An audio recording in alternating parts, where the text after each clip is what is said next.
An innocuous looking balloon has triggered a fresh war of words between the US and China. I'm talking about the recent incidents in which two giant Chinese balloons were noticed operating on the US soil, or should I say US airspace. While one was allowed to go, the other has been shot down. So, does India operate such balloons? Well, the answer is yes and a no. We do operate a different kind of balloon, the aerostat. The IAF operates two of them and they have been deployed along the western borders with Pakistan.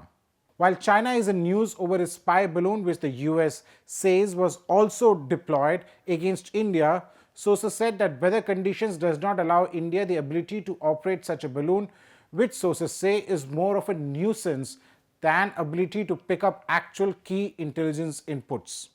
However, the Washington Post has reported that the Chinese spy balloon that crashed off the Hawaiian island last June also yielded helpful information, including about the nature of the technology that China is using, besides giving insight into how it actually flies. Some of the balloons are outfitted with electro-optical sensors or digital cameras that, depending on their resolution, can capture highly precise images. They are also equipped with radio signal and satellite transmission capability. In 2019, ThePrint had reported that China has deployed balloon-borne radars across the Indian frontier in Tibet. Following the recommendation of the Kargil Review Committee, the Indian Air Force, that is the IAF, had gone in for the purchase of two aerostats for surveillance at a cost of over Rs 300 crore in 2007. Also known as Tethered Aerostat Radar System or TARS, sources in the Defense and Security Establishment said that while the balloon itself was American, there was a lot of Israeli equipment on board. An aerostat is a helium-filled balloon tethered to the ground but operating at an altitude of about 15,000 feet, unlike the Chinese balloons which fly at over 60,000 feet. Aerostats are fitted with long-range radars, signal intelligence systems, and other meteorological instruments, among others. While regular military radars also have the ability to operate at long distance, the fact that the radars are up in the air means it is able to beat the limitations of the Earth's curvature and other surface blocks. The aerostat has the ability to pick up all takeoff and landings on or large-scale military operations within a range of 100 to 600 kilometers depending on the kind of equipment on board and weather conditions. The aerostat operations are limited by weather conditions. For example, if the weather is bad, it has to be brought down. If there is cloud or smog, the radars won't work effectively. The response of the aerostat has been mixed, is what a source said.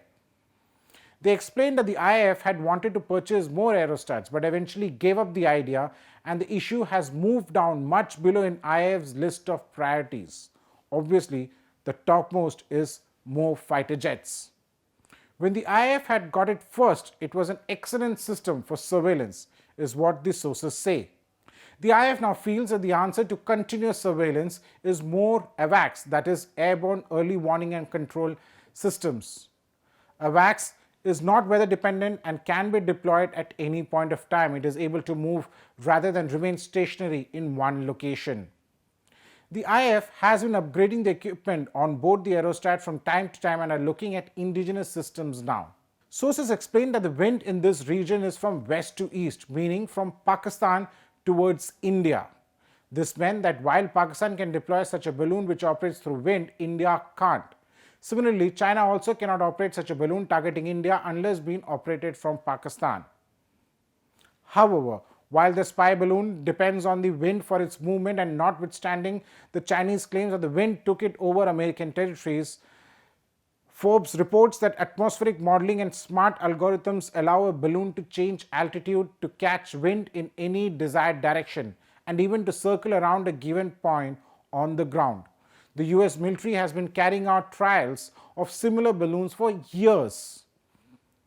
By 2018, the algorithms allowed a balloon to stay within a 30-mile circle for 24 hours at a time, and it has been steadily improving since then.